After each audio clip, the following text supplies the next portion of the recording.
Hi! ఈరోజు మీకు మంచి మోటివేషన్ స్టోరీ ప్రజెంట్ చేశాను. చూసి ఎంజాయ్ చేయండి. Thank you all.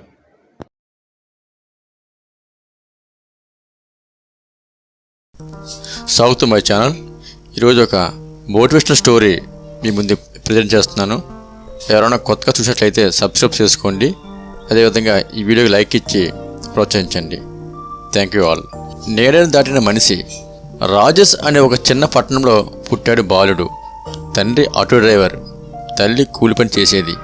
పేదరికం అనేది వారి ఇంటి నీడలాగా ఎప్పుడు వెంటాడేది. కానీ రాజేష్ మనసులో మాత్రం ఒక కాంతి వెలిగేది. ఒకరోజు నా తల్లిదండ్రులు సుఖంగా జీవించాలి అనే ఆలోచన ఉండేది. చిన్నప్పటి నుంచి రాజేష్ చదువులో చురుగ్గా ఉండేవాడు. కానీ బూట్లు లేవు, పుస్తకాలు తక్కువ, ట్యూషన్ అనే ఆడంబరం దూరం.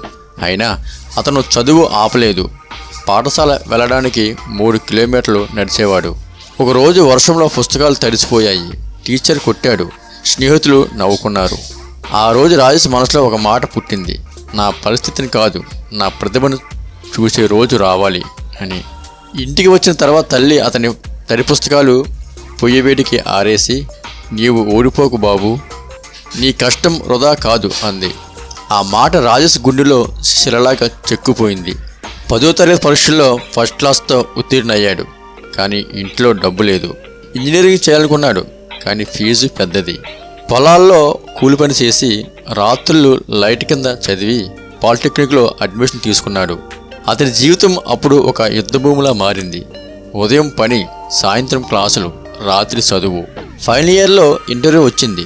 అందరూ ఆశపడ్డారు. కానీ చివర్లో అతను సెలెక్ట్ కాలేదు. రాత్రంతా కుర్చీ మీద కూర్చుని కంటతడి పెట్టాడు. తల్లి దగ్గరికి వచ్చి అంది, బిడ్డ, గెలిచేవారు ఒకసారి కాదు, ఎన్నోసార్లు ఓడిపోతారు. కానీ ఓడిపోయిన లేచిన వారే నిజమైన విజేతలు. ఆ మాటలు మరోసారి అతని రక్తంలో ధైర్యాన్ని నింపాయి. తర్వాత ఏడాది మరో కంపెనీ క్యాంపస్కి వచ్చింది. రాజేష్ ఈసారి మరింత శ్రమించాడు. ఇంటర్వ్యూలో అడిగిన ప్రతి ప్రశ్నకు నమ్మకంగా సమాధానం చెప్పాడు. అతని పక్కన ఉన్నవాళ్ళు నువ్వు సక్సెస్ అవడం కష్టం అని చెప్పినా అతను తన మనసులో నేను అవుతాను అని నమ్మాడు. తదుపరి వారం ఫలితాలు వచ్చాయి. సెలెక్టెడ్ రాజేష్ కుమార్. ఆ ఒక్క వార్త అతని జీవితాన్ని మార్చేసింది. తల్లి కన్నీళ్ళతో చెప్పింది, ఇప్పుడే నేను మళ్ళీ బతికాను బిడ్డ అంది. నగరం జీవితంలో పోరాటం. హైదరాబాద్కి ఉద్యోగం కోసం వెళ్ళిన రాజేష్కి మొదట్లో అంతా కొత్తగా అనిపించింది.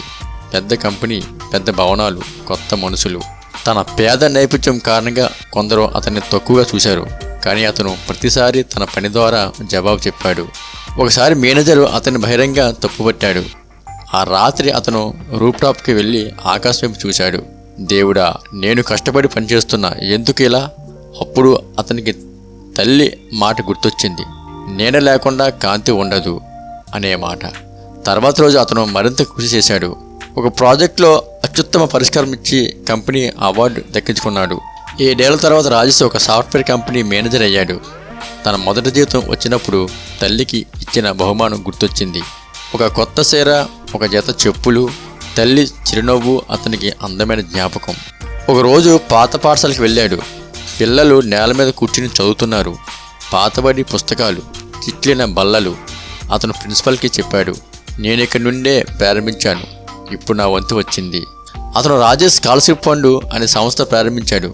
పేద పిల్లల విద్య కోసం అతను కథ ఇప్పుడు ప్రతి ఆ పల్లె పిల్లలకి స్ఫూర్తి. నేడను దాటిన మనిషి. తర్వాత ఒక జర్నలిస్ట్ ఇంటర్వ్యూలో అడిగాడు, మీ విజయం వెనక రహస్యం ఏమిటి అని.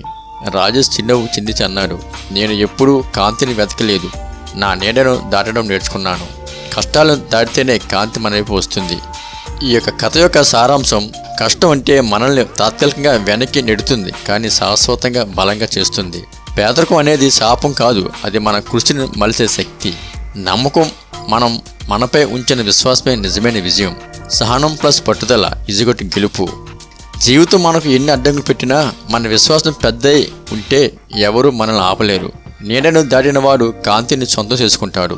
ఇలాంటి మోటివేషన్ స్టోరీ కోసం మా తెలుగు సినిమాక్స్ ఛానల్ సబ్స్క్రైబ్ చేసుకోండి. ఈ వీడియో ఇప్పుడు చూసినందుకు మీకు ధన్యవాదాలు. Thank you all.